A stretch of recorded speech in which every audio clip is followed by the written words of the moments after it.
We're one of the startups here in the PayPal space. And yeah, so is there anyone from PayPal here? No? Okay, so thanks to PayPal for hosting our event tonight. That's very good. We do that regularly here. I also want to quickly introduce David Moskowitz, who is also organizer of the Bitcoin meetups. We have them in different locations. So for tonight, I want to talk a bit about Segregated and ASICBOOST. Is patented to speed up mining. Okay, so David, want to explain the word that is going to be about security? Yeah, we're keeping out the core developers and all the different people from our decisions. So I want to have this like really like open discussion. I don't mind.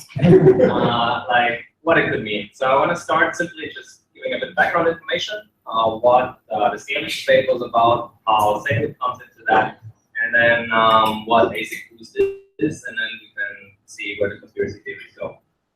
How technical are people here today? Technical background, hands up. Okay.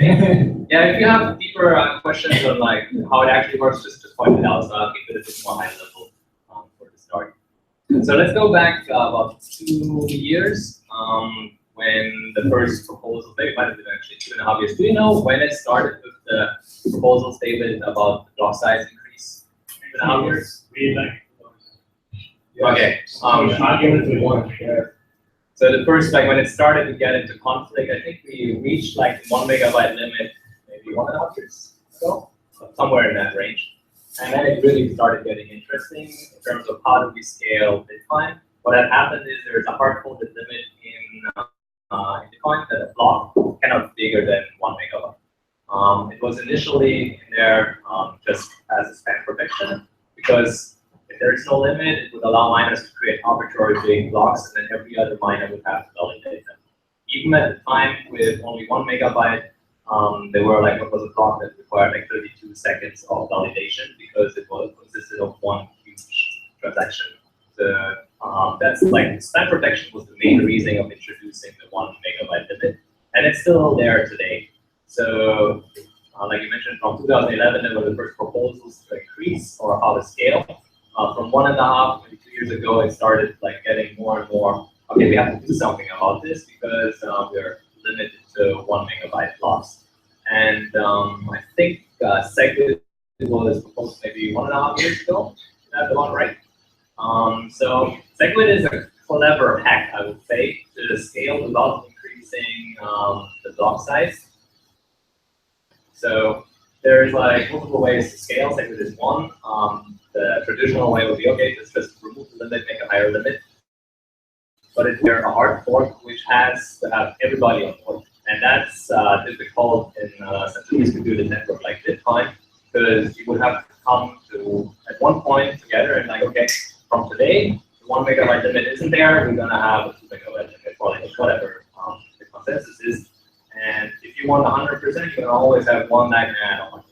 And that's been the case with all the hard fork proposals, that there was always someone that is too risky. We're going to fork the network. We're going to have 1 megabyte Bitcoin, 2 megabyte Bitcoin, 8 megabyte Bitcoin, and then everybody's going to be confused, and merchants don't know which one is the real Bitcoin, and so forth. And that's been the core of the controversy in terms of the hard forks, which is why that has been so much push in terms of solving it, at least for now, with a soft fork. So a software fork in comparison, not like it doesn't invalidate like old users. It only enforces new rules for the miners in the future. Meaning, if you don't upgrade, you're still part of the same network. So in the hard fork case, you will be not the same network anymore. So you will be on some other chain, depending how many miners are still with you. Maybe you have some security, maybe you don't.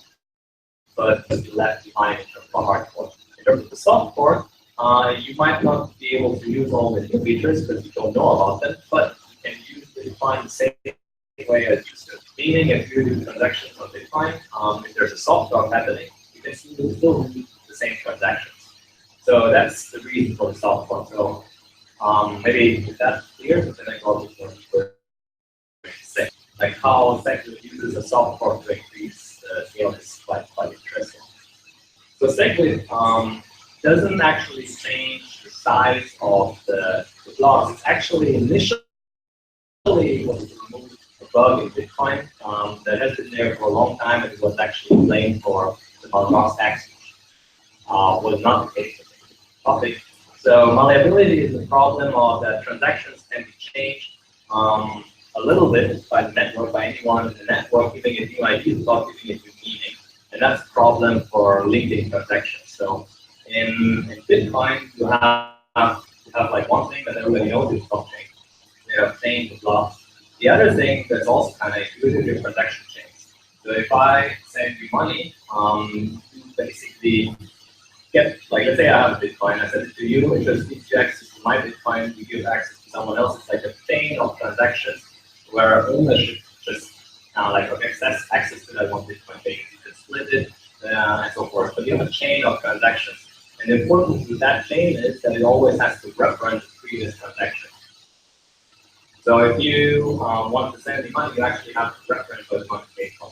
So you're creating transaction chains, linking the money you got to someone that you want to send it. And the problem with the malleability is that the transaction is just a data construct. Like, okay, money coming in, I want to send it to this place, and then you have some like adding a bunch of other data, and this is a transaction. You can find it to a block, and once it's a block, it becomes immutable. But to the point where it becomes immutable, like locked into the block, you can still change some of the encoding, which will change the ID. And that's a problem because suddenly the ID on the transaction changes as the transaction link would break. The problem is not so much backwards in normal transactions where everybody always waits for a transaction to confirm on the blockchain, but rather when I'm trying to do a transaction, we want to confirm transaction.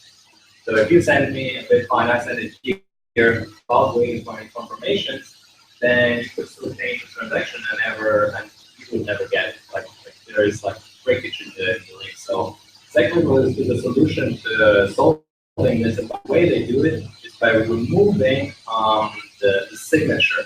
So a transaction has two things, like which money goes to where, and then a signature that you're actually allowed to do it. So basically, you have a digital signature, your private key, signing off on the transaction, sending funds from one account to another, from one output of the transaction to another one, and then just signing the whole thing. So what Segregated does is segregates the witness. It moves the signature out of the transaction and puts it in a different one. I'll come to that in a second.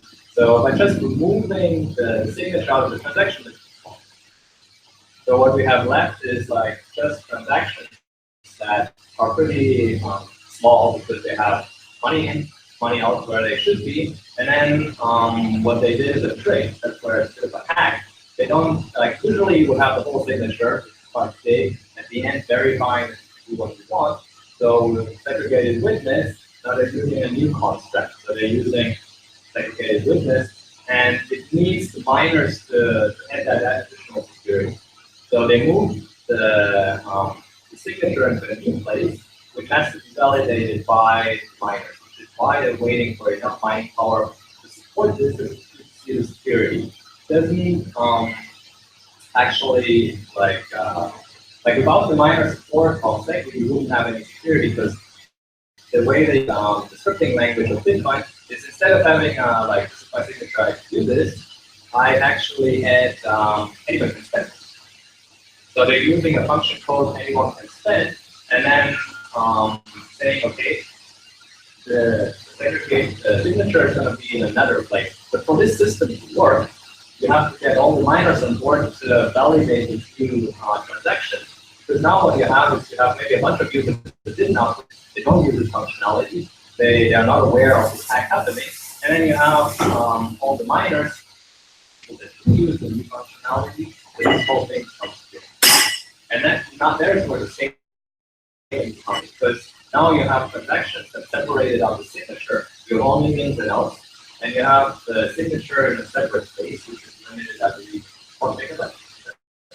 Right. So the signature space is limited to 1 megabyte, and the transaction space is still only 1 megabyte. But because you remove part of the transactions, you can put more transactions. decently clear. So in terms of scaling, it gives you like, depending how many users use, in the end, it comes down to 2.3, I think, if you would use today's makeup of transactions. So there's different types of transactions, right? So there's like 2 inputs, 1 input, 2 outputs. There is like huge transactions. There's multi-sig. With the current makeup of what kind of transaction network, we would have an efficiency gain of 2.4. If we would activate and everybody would run data. With I think a maximum of a factor of 4. So that's where a controversy starts, because Segregated has benefits on the availability, but also on the scale. That's been going on in terms of discussions. Should we use Segregated for scaling for the last 1.5 years? Where one side of it is complicated or whatever other reasons, we want to simply increase it by a hard fork. We want to have bigger blocks. We're going to get everybody on board and we do a simple solution by increasing the hard fork at the limit on the block size. And but we have to get everybody on board. And the other side is mostly supported by block 3 and 4. Actually, a lot of core developers. Is this solution because it has less risk. Which one? That's a difficult one. I'd say one is it's more complicated. So you're adding quite a bit of complexity to different protocols. So there could be bugs. But I mean, it has been live on tested for 2 years. 1.5 to 2 years. 2 years? At least one. After Hong Kong. Yeah.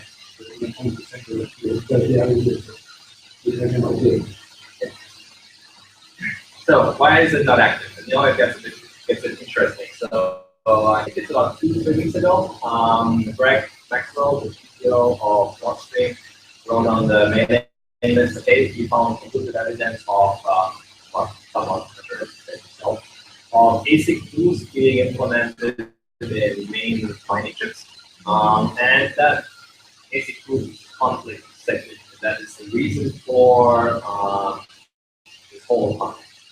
So let me go a bit back and explain what ASICBOOST is. So ASICBOOST, there was originally a patent in the US, correct me if I'm wrong. Anyway, there's a second patent in China, which is more relevant, owned by Bitmain, which is one of the biggest Bitcoin mining. On market share is at 70% market share, something like that. So they're the biggest mining chip producer, and they have a patent on this. The way it works is it gives you a 20% efficiency gain through finding collisions in the header. So to explain that, Bitcoin has an 8-byte header. So this is like a data structure. You have the previous block, you have car and local tree hash, which has like basically a hash of a hash of hash. Like basically you take all the transactions, you have them in a certain local tree structure, and then you hash them together, basically proving that absolutely no change, none of the transactions can ever happen without changing the top hash. And then nonce timestamp and version. Anyway, it's 80 bytes of data in each block header with the entire block will then also include transactions. What the miners really work on is the block header, which has the core information of what the block is about. On one side, we have the previous block, and then the current changes in terms of transactions. And then what the miners do, they change the nonce, which is, how big is that one? Twice? I'm not sure. So they have a, well, bytes, okay, quite small. I think they're changing the nonce with the coin phase.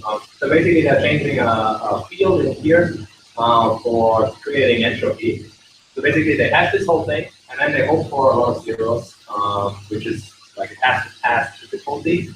And if they find a hash where you have a lot of zeros, then you can edit like basically and you can keep changing the nonce, hopefully finding a hash that is like valid, and then that gives them the payoff of current blocks. The network is on the next block that boost optimizes the basic mining. by like I would say cryptographic attack on SHA-256. SHA-256 is the hashing algorithm used for computing the hash of this block header, and it uses numbers. It uses I think 60 byte pieces. Yes, 64 bytes actually. So it has SHA-256 has 64 bytes pieces. In terms of you have now an 80 byte block header, 64 plus 16 things, which are in the second part, and the rest is just padding for the SHA-256.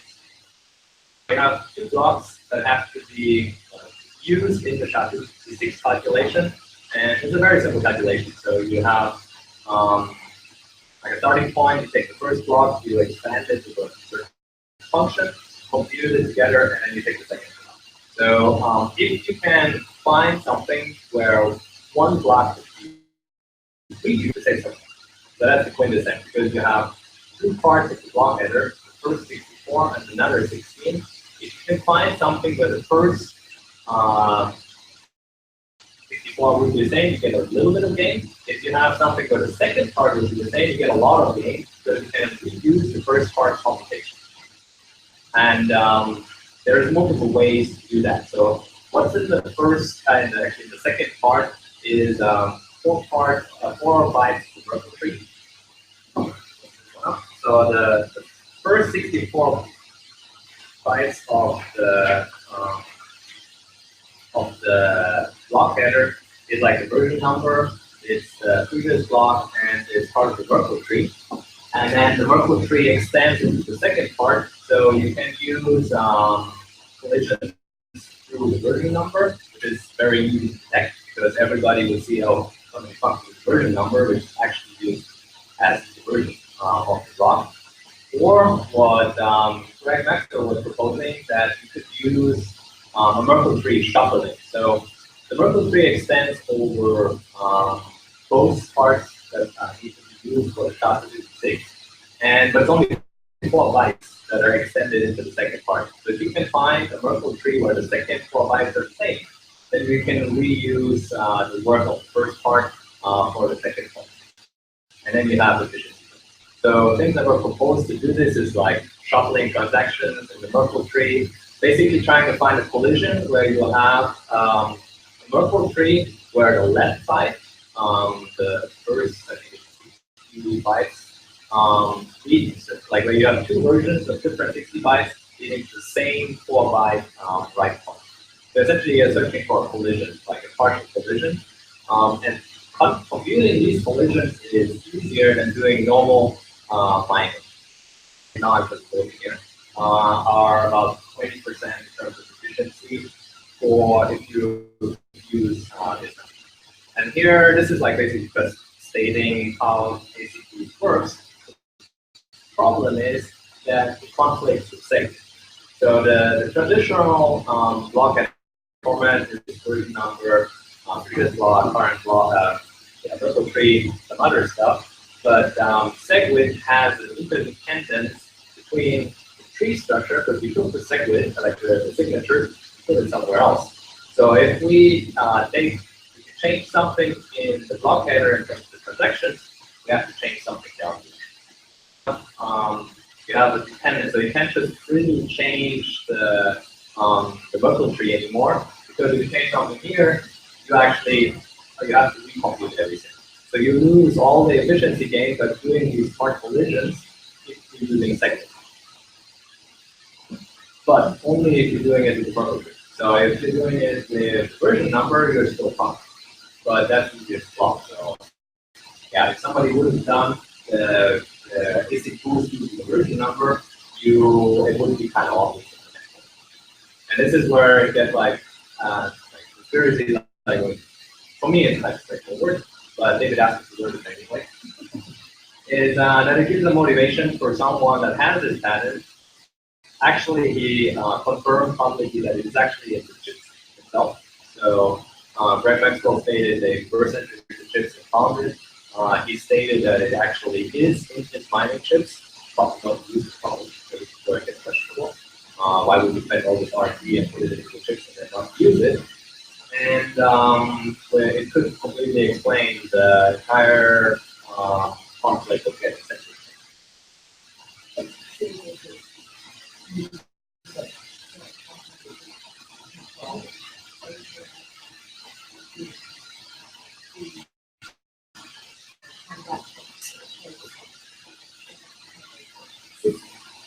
I mean, what you have is like, I don't know when this started with the ASICBoost, but if they already have 70% of the market share, it has been going on long enough that if they become market leader, potentially through ASICBoost, because a 20% efficiency gain in a low margin business could be a 20 multiple on profit margin. So it really depends what your average profit margin is.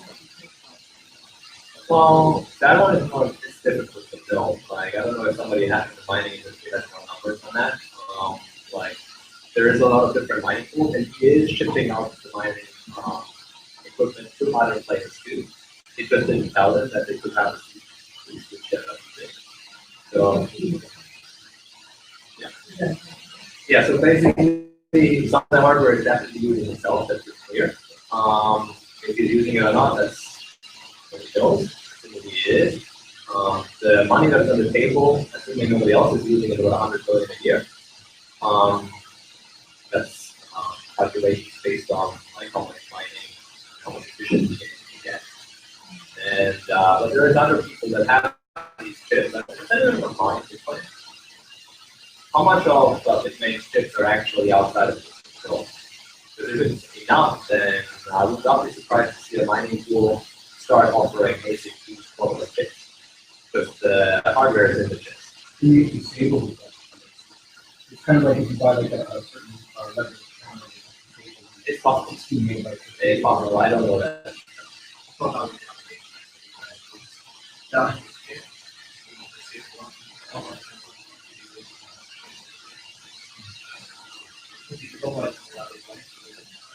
Yeah, I mean, you need to send different data. So to be able to use, like if you normally use mining, you just send block headers, and the chip finds those block headers.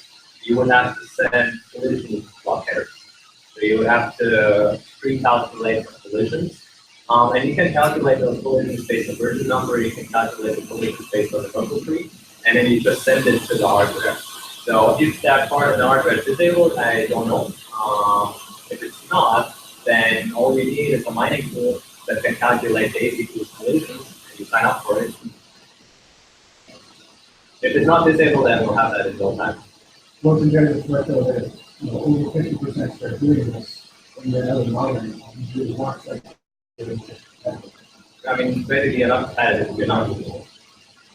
Because it's pretty much, there's that much Bitcoin available, and it converges, like the money you can spend, the electricity, the hardware, converges to the amount of money you can make. So presumably it's a low margin business. If somebody has like 20% efficiency, the other can make a lot of money.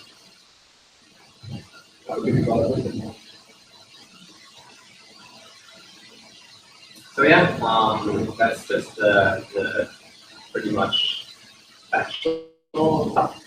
What do you guys think? Where is it going to go? Like, oh, we are not in the mining. We're way later higher. So we're first of all we're agnostic. So we support like any local currency. This one doesn't work. But I think I personally think it's fine because it has still the part of clients. There's a number of parts. Like one of the stuff I told you right now, I didn't come up with that. Like people really thinking deeply in terms of cryptography, in terms of game theory. That's why I think there's going to be I don't know, maybe talk a bit about what solutions are being proposed. No one knows what on my side, I don't know what to expect. The one that is being proposed is UASF, is user activated soft fork. So the traditional way to do the soft fork is just you have a signal link in the version number, like Coinbase.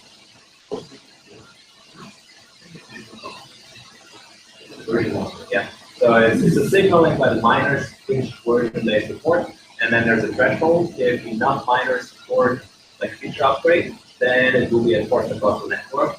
The reason for the signaling is if you enforce something and the majority of the network moves against you, then you lost money. Be betting against the majority of the network as a miner. Like in terms of soft forks as a user, you couldn't do much. You could try to do something malicious, but your normal use case would still work. Like that's why it's soft fork. So that's the user-activated soft fork. It's just instead of waiting for the signaling, we're just going to pick a day, hope for the best. And on that day, everybody has to switch and activate the soft fork. So it's not as bad as a hard fork, but you're still kind of like putting the miners in a bad position because now for the user it's easy because it doesn't matter what happens. Either way, it's fine. But for miners, you put them in a hard spot because they now don't know which is going to be the majority, and they have to kind of figure out, oh, where is the majority going to be? Because to actually have majority somewhere else and economic majority will still be using something else. So they would just assume it's going to be ready on that date. But I'm not sure like how to do the incentives right on that. The one that is proposed is to put it on the 1st of August, and let's see. Yeah. I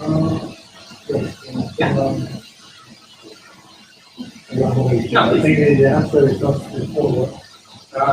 You know that services and the world is on the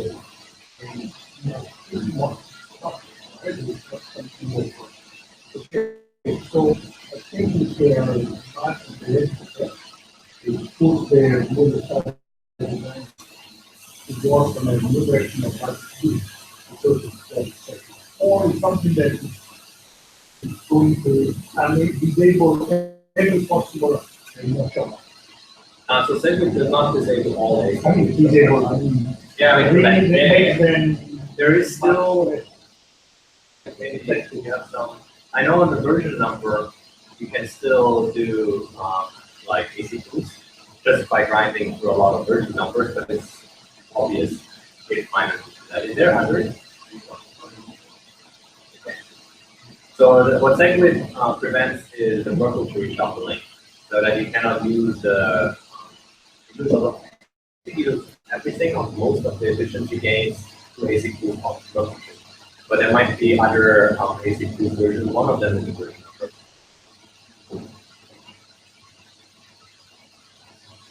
So why would you You could do a soft fork on top of the version number and say, okay, these blocks are not valid. If you send this bullshit version number, you're gonna be outside of the network. So you couldn't just block blocks wrong version number. I don't think this happens right now. So right now you can. Correct. I think if all the miners would just say, okay, fuck the version number, we're gonna do all ASICBOOST for this thing now. Maybe it will work. Like, I don't know. I mean, you lose the version number. You're gonna have random data in there.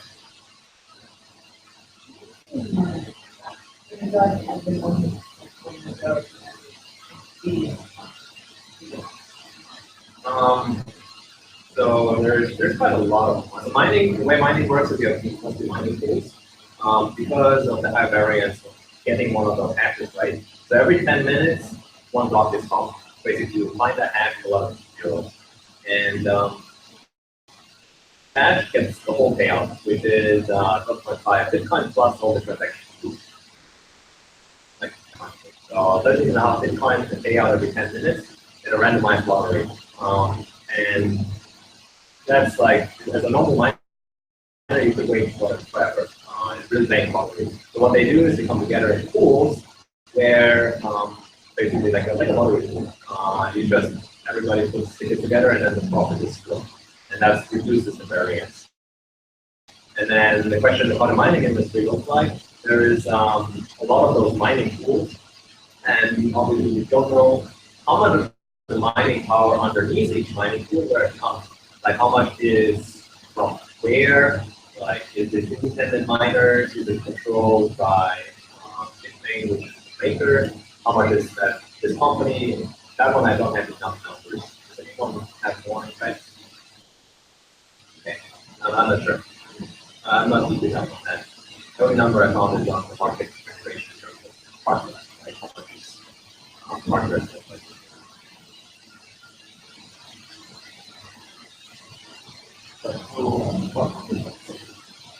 I think it's good. So I think my main point for that is, I mean, I have the same concerns of complexity of like very complicated in the beginning, but a hard fork is way more risky.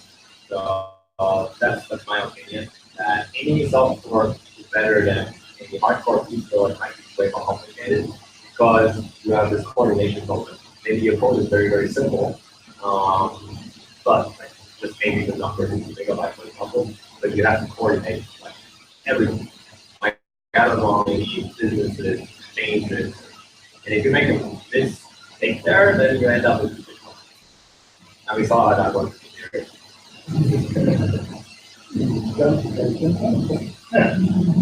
Yeah, true. I don't know. Maybe it's good, maybe it's bad. I don't know. But it's like one trend with Ethereum though, Bitcoin has payment processors. So Ethereum at the time did not. So Ethereum was only traded, arguably only as an investment. There were no use cases like today. I'm not sure how much use cases are.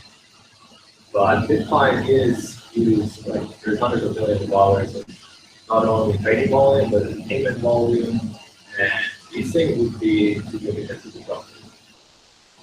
Like you must, I would have to shut it down. I mean, even Ethereum, you had most businesses shut down for a few days.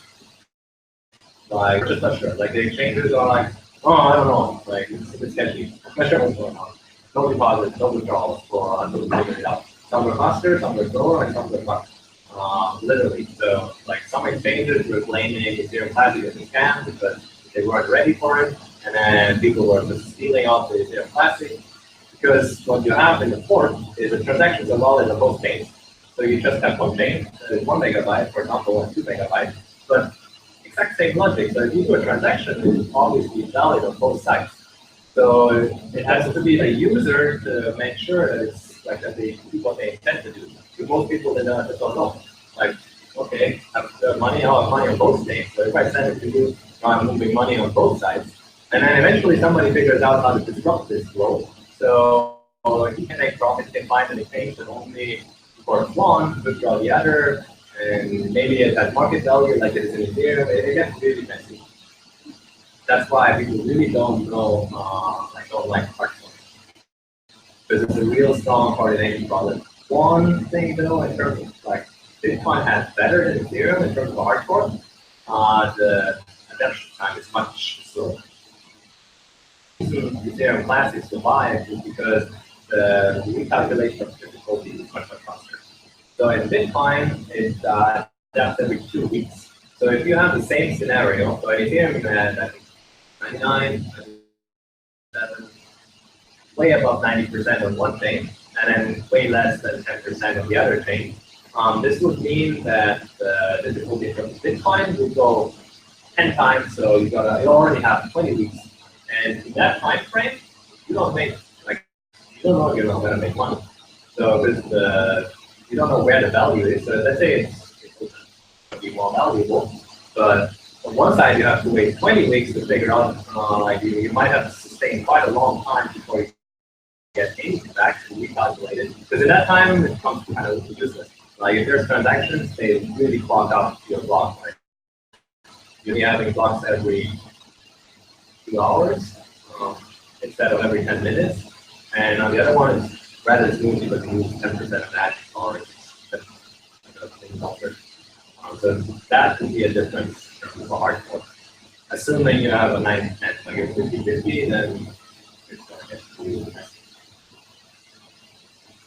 The only thing is, getting cryptocurrency. Yeah, that's interesting. I think it's really interesting. I mean, like Litecoin, just in terms of price, went up 4 or 5 times. Just in the hope of getting Segregated activated. I think it's now getting close to 80. I think last 24 hours it was 95. That's insane. Awesome. Yeah, for the entire period, right? Yeah, so it's probably like if it's not activating in this period, I think the overall hashing signaling is already at 95, so it's 24 hours, so it's most likely going to activate. So for a fact, the reference for those who don't know, Litecoin is the fourth of Bitcoin with just some minor changes. 4 times the points by having 4 times less. So every 2.5 minutes, 4 times more points, 84. And I think it is a mining algorithm, so they are not, ASICBOOST is not relevant for mining algorithms. But it's always been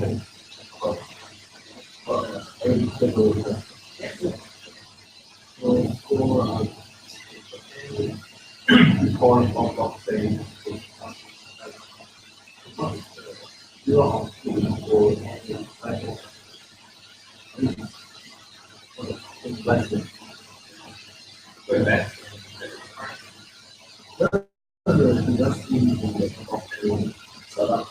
On the startup itself, well, we'd have to look at that per startup, but I think fundamental pitch is like reduce a lot of friction.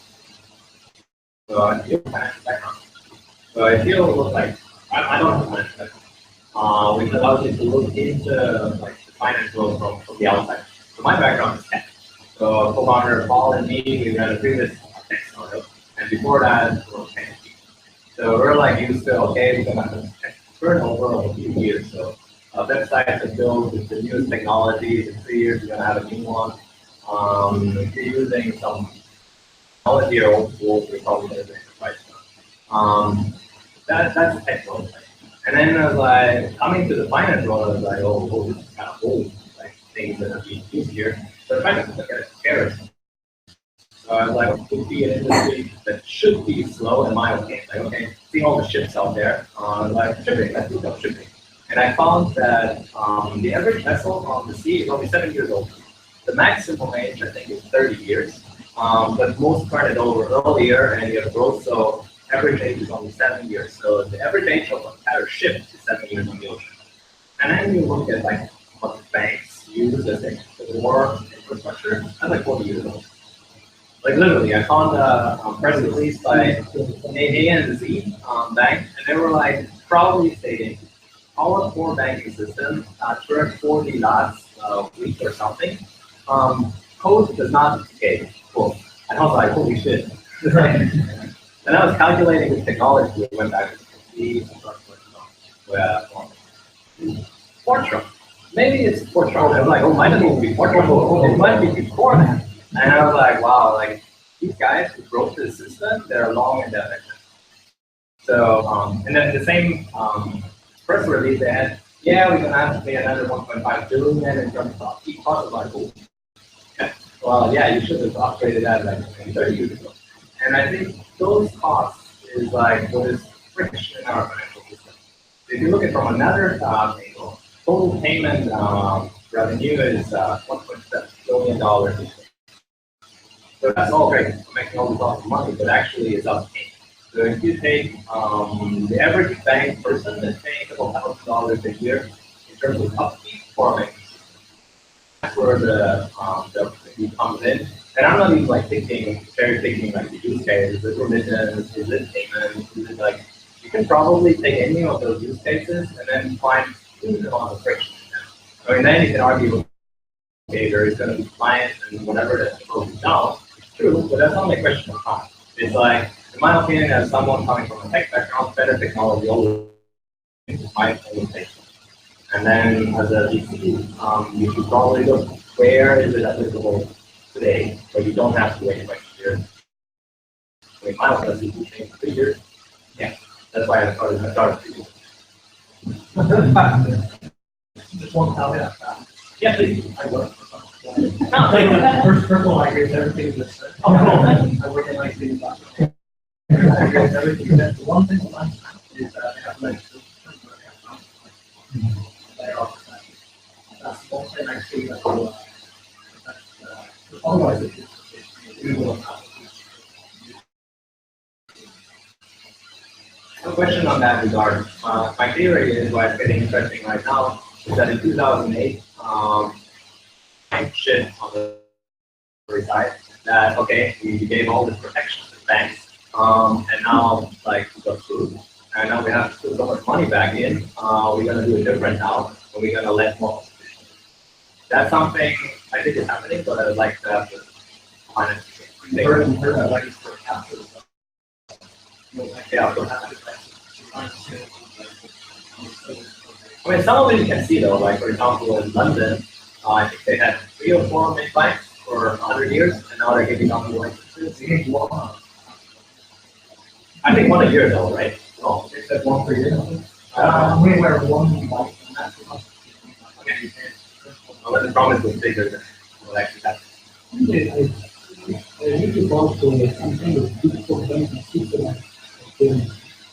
completely software driven.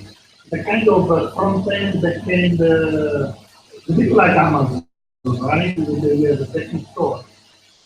It's taking care of the, but you can create your front end to create your own back.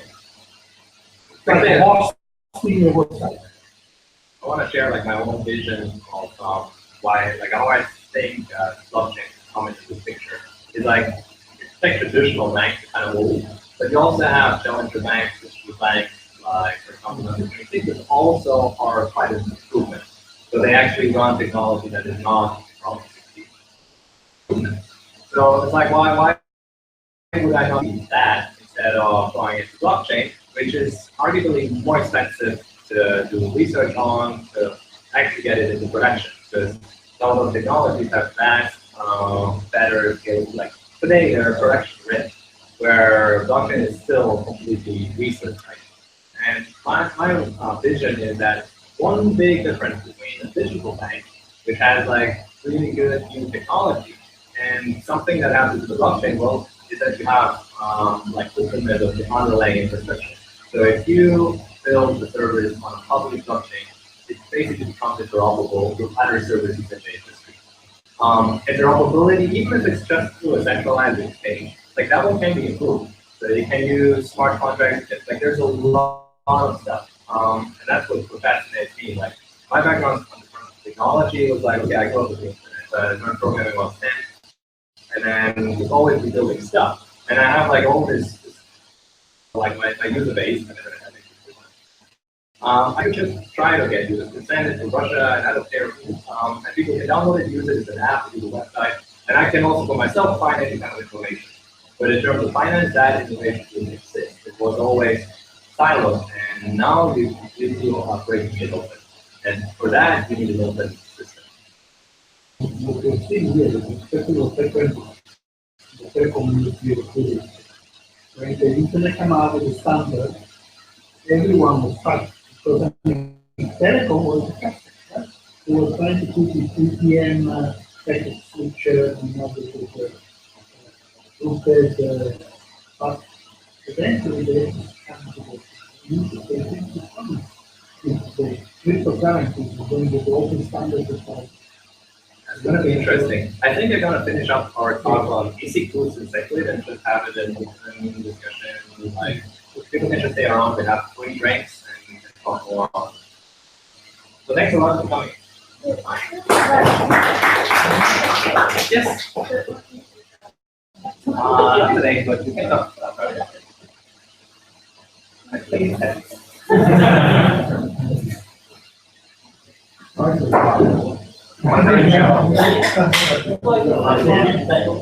So this is what we do. We have acid part, wine, very the payment. That's why they make basic banking.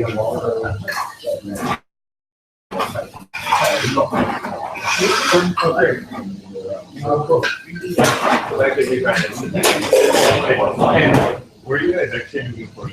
Yeah. Did you actually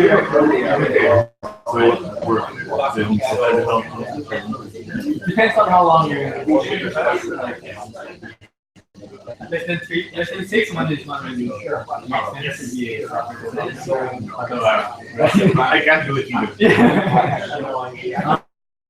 Otherwise, like marketing or business. Yeah, so if you know the platform, you have to validate.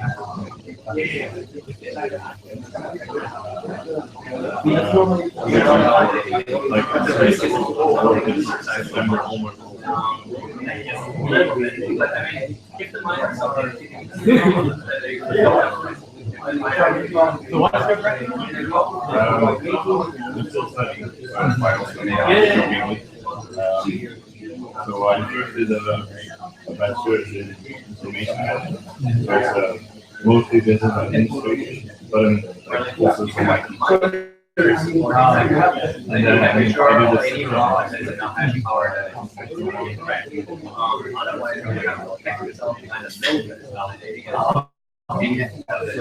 Yeah, it's touching around.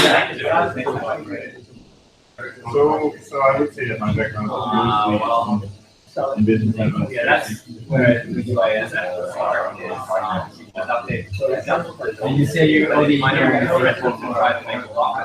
this week, but my initial reason for coming was for the business conference. And somebody I was hoping to meet some so I can help in person. So it's still working out. So that's why it's still like user activated software has the same. I mean, I believe.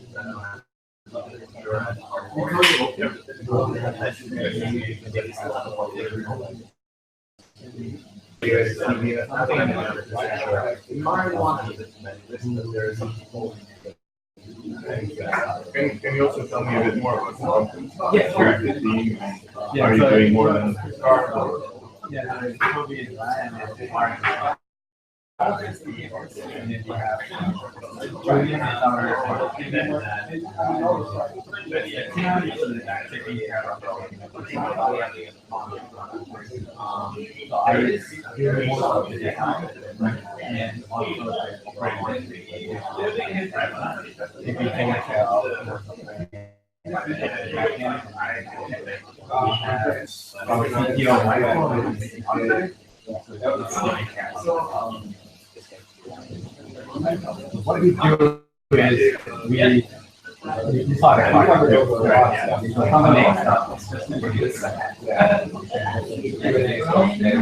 we do are deal with commute. Basically a protocol where you connect so you can talk to each other. Then let's say you can accept Bitcoin and then you can get somebody else. We think for really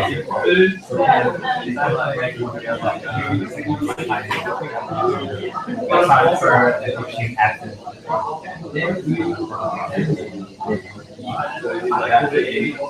On the other side, we have one. You combine, you have real time. This one, the common one would be aligning.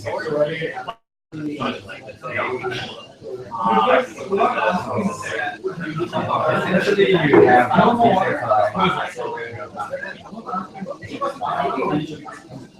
so Shapeshift is one company third party. Well, more on this, you have to trust it. There's some delay on the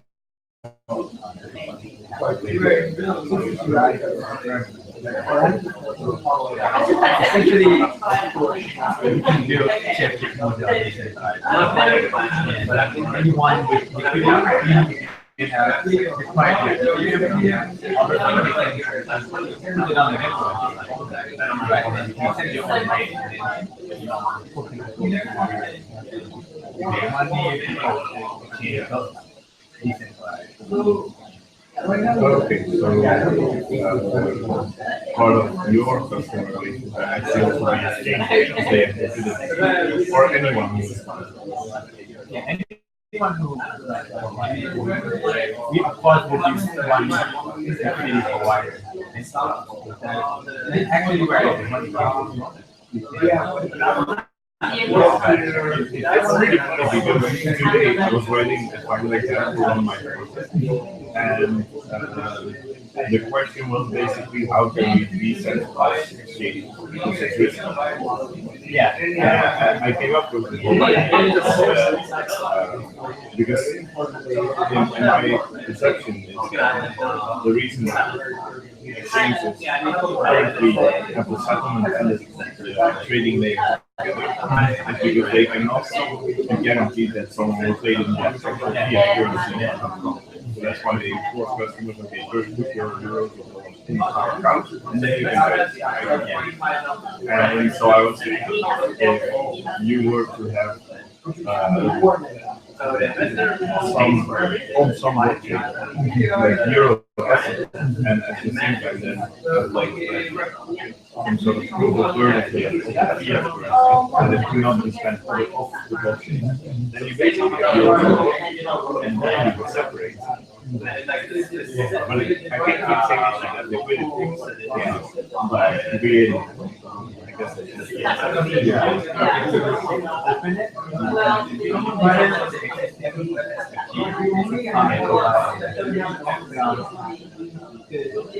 Exchange wallet away, but there will be a really good once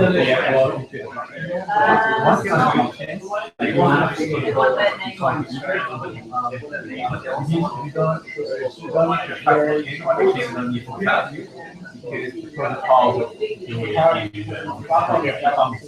I was also describing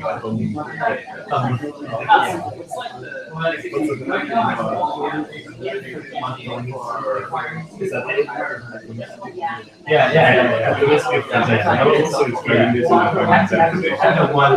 the one goal. Exactly. So you should bring my phone example. Oh yeah, please. You should make our graph so you see the we think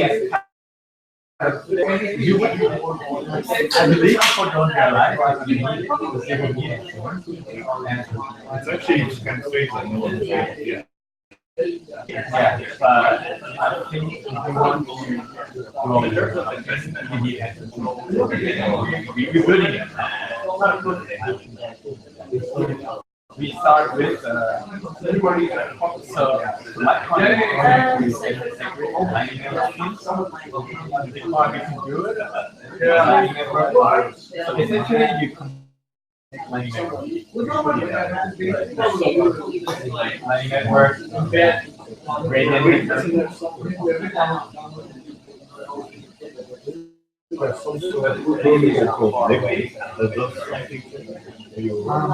I'm not familiar with that. Are they a blockchain or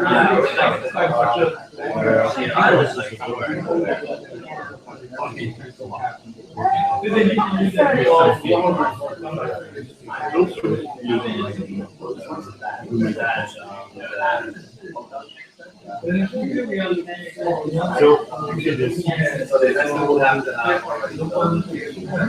most interesting part of your business is not to get the car. Or how do they come together? You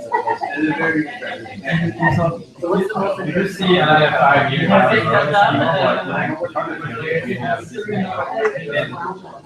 it's really easy for normal people to you can have an app or a platform where you switch around any access, like and super low competition, right? So if you hold Again, one more thing, what would be the incentive again for people to provide the normally you have liquidity where you don't make money, right? You can put it on network and set your and then you make money. There's no risk because everything happens there. And it's on. So you can always own your money. but the difference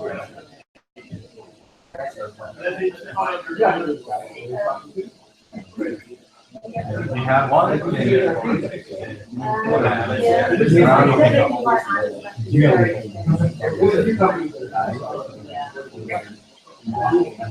Using it and then on the partner.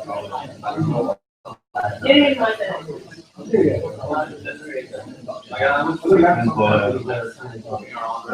I guess with these other credit cards that somehow interact with it. Well, I was actually telling him before that I have one, but I never used it because I had to fund it. Because kind of annoying. You say, okay, on January 5th, I'm funding my credit card for the transaction of that. You have to come work. Yeah, and then you lose, you miss out on all the on the other side. I didn't like it. I was like, no, if I want to Bitcoin, I want my balance. So that's Our wallet can hold everything. Only acquire a purchase. Let's say you give $10, you only take $10 and then with the card. If I make a $10 payment, moment, money. Who's that technically? Who's saying? so we connect to the same card. Yeah. On the other hand, we know how much we require. If you tap the card, swipe the card, MasterCard will tell us that they use like you want to authorize this payment, and we look at your balance. We say, oh, okay, you have enough to do this. We take because there is some time in between the Bitcoin conversion, but of course you do know the Bitcoin conversion. Yeah, we have to manage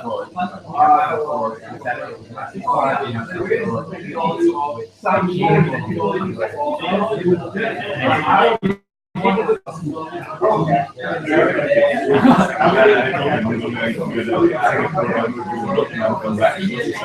yeah, definitely.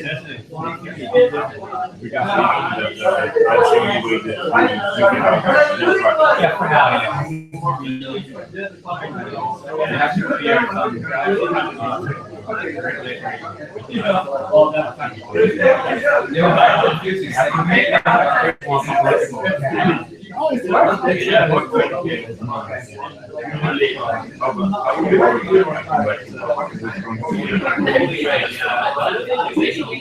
Oh, we are.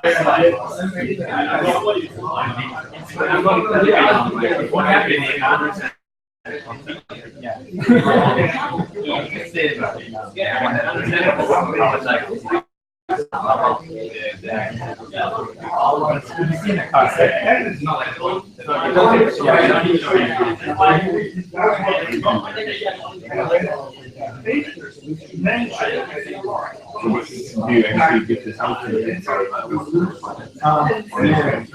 We did somehow.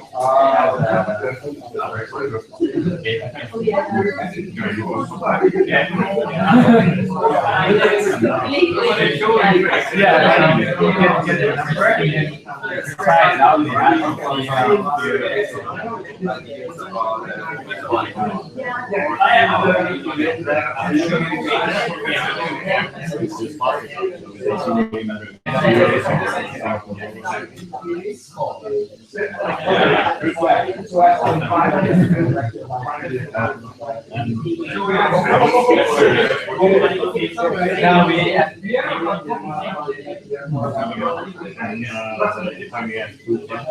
Now we just bought it around.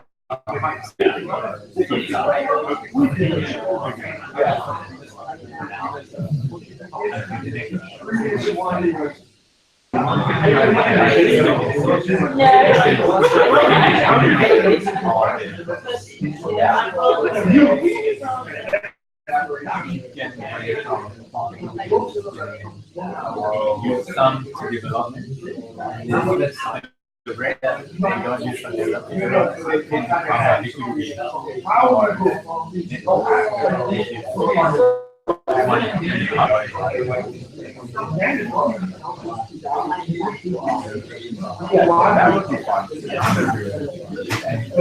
everyone doing this.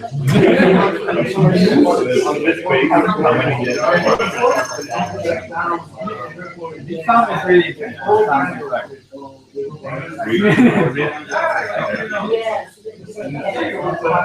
was at the show a few weeks ago, and I came across one really cool project. It was called Solar, and their idea was to, instead of using competing power as like need generation of virtual money, instead use solar. It's a really cool idea because mining is kind of the opposite, like it only consumes. And then this whole idea of solar, you just kept having solar. So it's like, first you think like, where does the money come from? That was like first thought. And then the guy, where did the money come from in Bitcoin?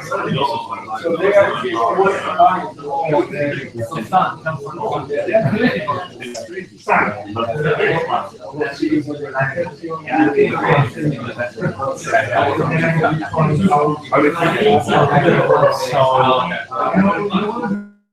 I actually heard of it.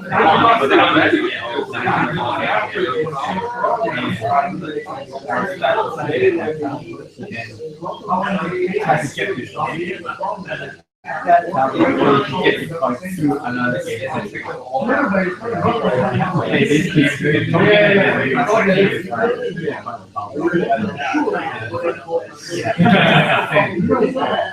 be quiet.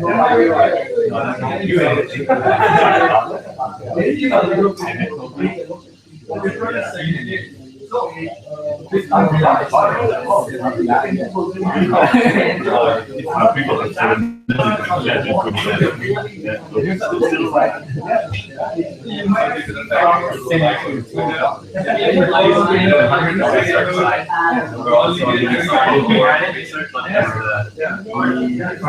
we were going to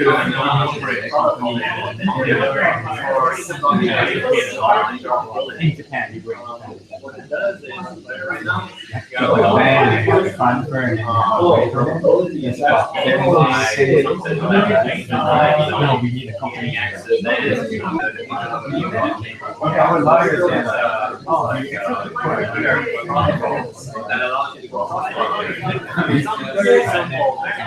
we actually get Bitcoin and send it to them.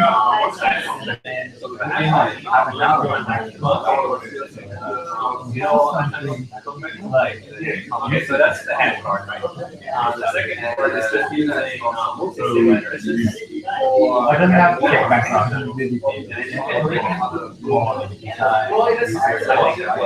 So it's pretty much like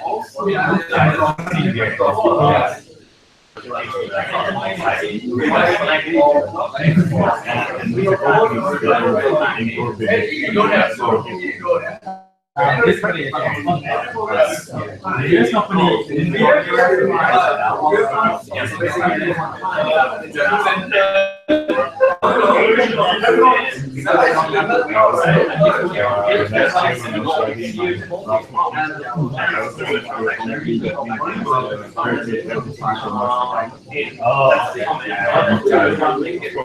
So I don't know if that's safe for them. we do just a very You know, keep like every specific thing. And I was like, this is kind of cool. So I thought first to start a business, but then I realized there are so many things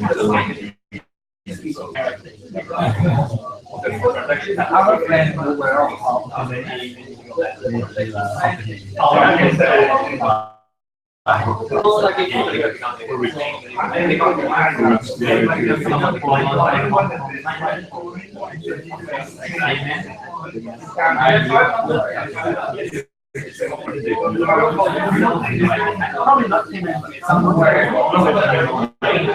house, people break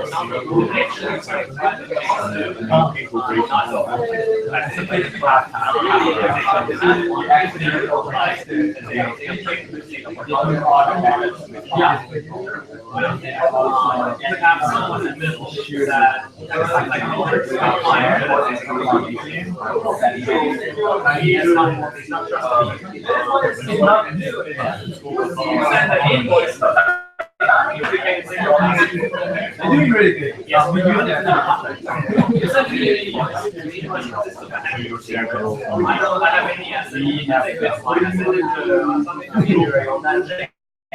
But actually, I mean,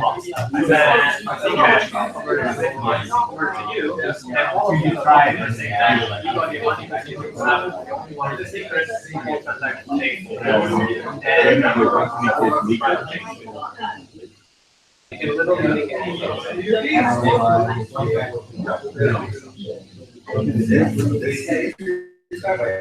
there.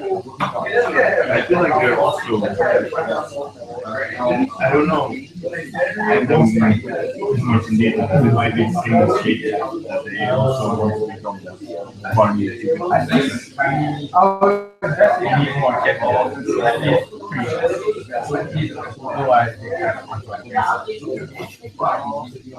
Very good. Actually, do you know what shapes get better? They use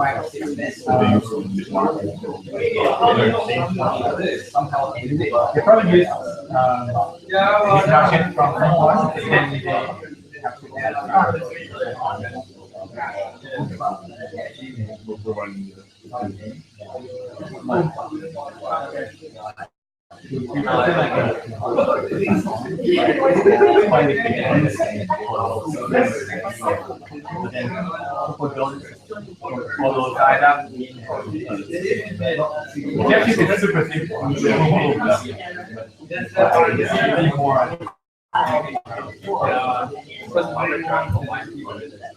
Oh.